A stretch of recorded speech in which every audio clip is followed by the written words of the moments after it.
प्रणाम इस धरती माता को, उसके साथ साथ आप सब केश गुरु माता पिता को प्रणाम करते हुए, बच्चों को बहुत सारा प्यार करते हुए, बुजुर्गों को राम राम कहते हुए, और अब आज की बात करते हैं सुंदर कैसे दिखें। मैं आपको कुछ समस्याएं बताऊंगा और यदि आप पे वह समस्याएं हैं तो फिर मैं उसके उपाय बताऊंगा। वो फटाफट कर लीजिएगा क्योंकि आकर्षक दिखना भौतिक जीवन में बहुत ज़रूरी है। इसलिए ये चीज़ें सुन लीजिए।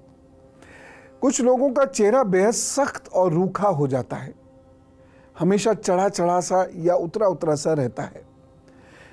फोड़े फुंसी हो जाते हैं, बाल कम होते चले जाते हैं, त्वचा बहुत ऑयली या तैलीय होती चली जाती है, सर में भारी भारीपन रहता है और इस वजह से किसी काम में भी मन नहीं लगता। चेहरे पर धब्बे उभर आते हैं। यदि ये 6 सिम्टम्स एक साथ आपके अंदर हैं तो ये उपाय कीजिए। आलू लगाइए। कैसे? आलू को काटा, गोदा और सर्कुलर तरीके से चेहरे पर बहुत देर तक आप लगाते रहिए। दूसरी बात, ऐसे लोगों को सुबह सुबह नमक का पानी पी के कम से कम 2 गिलास और फिर उंगली डाल के वमन कर देना चाहिए। सीख लें, किसी शिक्षित योगाचार्य से सीख लें और फिर करें। ऐसे लोगों को पसीना खूब बहाना चाहिए, यानी खूब मेहनत करनी चाहिए, दिन भर बैठे नहीं रहना चाहिए। ऐसे लोगों को नमक और मीठा दोनों कम कर देना चाहिए। कैल्शियम ज़रूर खाना चाहिए और तांबे के बर्तन में ही जल पीना चाहिए। ऐसे लोगों को विटामिन सी दिन में ज़रूर लेना चाहिए। कम से कम 1 संतरा या 1 मौसमी या 1 नींबू ज़रूर लेना चाहिए, और आंवला मिल जाए तो क्या कहने। ऐसे लोगों को कच्चा प्याज और कच्चा टमाटर बहुत कम लेना चाहिए। अरहर की दाल भी कम लेनी चाहिए। आप देखिएगा कि कुछ दिनों में आपके चेहरे पे जो सख्तपन आ गया है, रूखापन आ गया है, या बाल जो बहुत तेज़ी से झड़ते चले जा रहे हैं, इन सब में सुधार आएगा। आपके चेहरे पे रौनक आने लगेगी। आपको मिरर में ज़रूर ना दिखे, लेकिन पूरी दुनिया को ज़रूर दिखेगी। अब कुछ समस्याएं मैं फिर से बता रहा हूँ। ये समस्याएं यदि आप में हैं तो उपाय मैं बताऊंगा, और ये सारी समस्या एक साथ होनी चाहिए।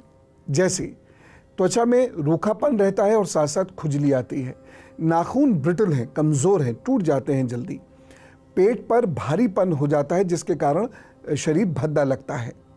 अगर ये 3 सिम्टम्स आपके अंदर हैं तो ऐसे लोगों को आंवले के छोटे छोटे टुकड़े करके उसे चबाना चाहिए।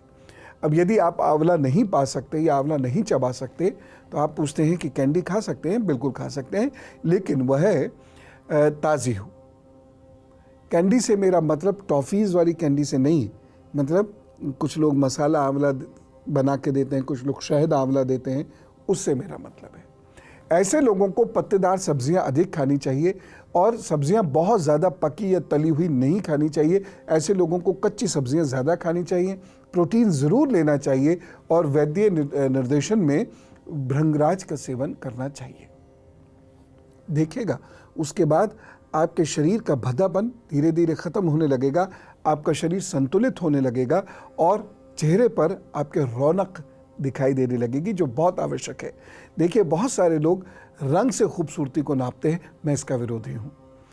खूबसूरती होती है आपके चेहरे के आकर्षण पर, यानी आपके चेहरे पर कितना कॉन्फिडेंस है, आपकी त्वचा कितनी चमकदार है, आपके चेहरे पर कितना नूर बरसता है, इससे आप खूबसूरत होते हैं। कुछ और मुझसे टिप्स ले लीजिए, क्योंकि आकर्षक ज़रूर दिखना है, सफलता के लिए बहुत ज़रूरी भी है। कुछ समस्याएं मैं बता रहा हूँ, ये समस्याएं यदि आपके अंदर हैं तो ये उपाय ज़रूर आपकी समस्याओं का निदान करेंगे।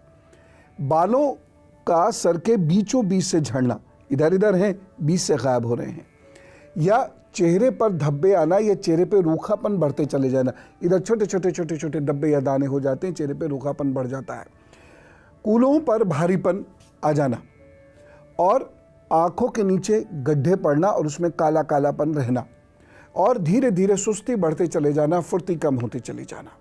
अगर ये सारी चीज़ें हैं तो ये उपाय आपको बहुत लाभ देंगे। हल्दी का उपटन लगाइए। दूसरी चीज़ ये है, ऐसे लोगों को जल ज़रूर पीना चाहिए। 4 लीटर पानी रोज़ाना पीजिए, बैठ कर पीजिए, तसल्ली से पीजिए। ऐसे लोगों को फैट युक्त भोजन बंद कर देना चाहिए, ख़ास तौर से तला हुआ भोजन तो एकदम अवॉइड करें। ऐसे लोगों को एलोवेरा का सेवन ज़रूर करना चाहिए, चाहे जूस रूप में करें या फ्रेश एलोवेरा तोड़कर वह खा सकते हैं। ऐसे लोग गुरु के सानिध्य में सत्संग जरूर करें, इससे उनके अंदर कॉन्फिडेंस आएगा, चेहरे की रौनक अपने आप बढ़नी शुरू होगी। क्योंकि बृहस्पति बेहतर करना चाहता हूं, इसलिए मैंने आपको बृहस्पति के ही अधिकतर उपाय बताए हैं। और आप देखिएगा कुछ समय के बाद आप अपने आप में बहुत हल्कापन महसूस करेंगे, आप फुर्तीले हो जाएंगे, आपके अंदर कॉन्फिडेंस आना शुरू हो जाएगा और जहां आप खड़े होंगे लोग आपको नज़र भर एक बार देखेंगे ज़रूर। कुछ और चीज़ें समझने की कोशिश कीजिए। यंगस्टर से मैं कहना चाहूँगा कि हम बहुत सारी आर्टिफिशियल चीज़ों का प्रयोग करते हैं आकर्षक दिखने के लिए। ना, बिल्कुल नहीं। आप इस चीज़ का प्रयोग कीजिए जो मैं अभी आपको बताने जा रहा हूँ। तो ये आप उपाय कीजिए, आप निश्चित रूप से अच्छे दिखेंगे। तो इन समस्याओं को नोट कीजिए, मैं उपाय बताता हूँ। कभी कभी व्यक्ति एकदम आकर्षण विहीन होता चला जाता है, उसका चेहरा ऐसा हो जाता है कि जैसे मलिन हो गया उसका चेहरा, आकर्षण होता ही नहीं उसके चेहरे पर। चेहरा, गला, सीना और नाभि के हिस्से खास तौर से भद्दे हो जाते हैं, काले पड़ जाते हैं या उस पर फैट इकट्ठा हो जाता है। त्वचा की चमक खत्म हो जाती है, उसमें रूखापन आना शुरू हो जाता है। बाल आगे से उड़ जाते हैं और ये मस्तक बहुत ऊंचा हो जाता है। और साथ ही साथ यूरिन संबंधी, मूत्र संबंधी शिकायतें भी होनी शुरू हो जाती हैं। अगर ऐसा होता है तो चेहरे पर चंदन लगाना चाहिए, पिंडोल मिट्टी के साथ मिलाकर। ऐसे लोगों को स्फटिक और रुद्राक्ष एक ही माला में पिरोकर पहनना चाहिए। एक रुद्राक्ष, एक स्फटिक, एक रुद्राक्ष, और ये दाने बराबर होने चाहिए। तीसरी चीज, मांसाहार बंद, पनीर प्रारंभ होना चाहिए। ऐसे लोगों को शुद्ध और ताज़ा जूस लेना चाहिए। मैं जिस शब्द का प्रयोग कर रहा हूँ वह ताज़ा जूस, वह लेना चाहिए। ऐसे लोगों को थोड़ा सा दौड़ना अवश्य चाहिए। लाल, पीला और हरा रंग ऐसे लोगों को नहीं पहनना चाहिए, सफ़ेद और पिंक पहनना चाहिए। ऐसे लोगों को अपनी पिंडलियों पर महाविश्व गर्भ तेल अवश्य मलकर सोना चाहिए। ऐसे लोगों को एलोवेरा ज़रूर खाना या पीना चाहिए और उसके 5 मिनट के बाद आंवले का सेवन करना चाहिए। चिकित्सीय निर्देशन में वंशलोचन लें, यदि चिकित्सीय निर्देशन में इसे आप लेंगे तो बहुत लाभ देगा। और ऐसे लोगों को हरी इलायची दिन में 3-4 बार खा लेनी चाहिए। आप ये उपाय कर कर देखिए, आपको बहुत लाभ होगा। आप बहुत आकर्षक दिखने लगेंगे और जल्दी, बस महीना 2 महीने धैर्य खोए बिना इन उपायों को करते रहिएगा। उम्मीद करता हूं कि आप इन सब चीज़ों को अच्छे से नोट कर रहे होंगे। फिलहाल धनु, मकर, कुंभ और मीन का हाल। धनु राशि, नेत्र संबंधी कोई परेशानी हो सकती है, वाणी संयमित रखिएगा, धन खर्च के योग बने हुए हैं। एक सावधानी जरूरी है, किसी पर इस दिन तंज नहीं कसना है। उपाय क्या करेंगे? गुरु और इष्ट को याद कीजिए। सरस्वती जी के बीज मंत्र ऐं ह्रीं क्लीं सरस्वती नमः, इसका जप करिए, काम शुरू करिए, प्रभु सब अच्छा कर देंगे। और अब गुरु मंत्र।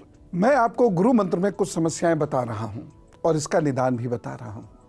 यदि बदबू आती है आपके शरीर से, आंखों से जबड़े तक की त्वचा में इतने बीच में धब्बे पड़ जाते हैं, या स्किन कलर छोड़ देती है, या फिर त्वचा में झुर्रियाँ आना शुरू हो जाती हैं, या हाथों में फटन होने लगती है, पैरों में दर्द रहता है, या कमर व कंधों में झुकाव आ जाता है। इस तरीके से आप बैठेंगे भी तो ऐसे झुक के बैठेंगे, चलेंगे भी तो झुक के चलेंगे। बच्चों को कभी झुक के मत चलने दिया कीजिए। शरीर में मलिनता और बीमारी सी लगती है, चेहरे की और हाथ की स्किन ऐसी लगती है जैसे आप बीमार हो। लोग पूछते भी हैं, तबीयत ठीक है? आप कहते हैं हाँ तबीयत ठीक है, इसका मतलब बीमार लग रहे हैं। उपाय क्या करना है? हरड़ खाइए, घी का प्रयोग कीजिए, मिश्री जरूर खाइए, गुड़ और मीठी चीजें कम कर दीजिए, देर रात तक जागना बंद कर दीजिए, पानी खूब पिएं और नहाएं भी खूब, और साथ ही साथ पानी में थोड़ा सा केवड़ा डाल लिया कीजिए, पीने के भी नहाने के भी। पीपली का सेवन जरूर कीजिए या छोटी पीपल का सेवन कीजिए। थोड़ी देर सांस भर के एकाग्रचित्त होकर ध्यान कर लिया कीजिए।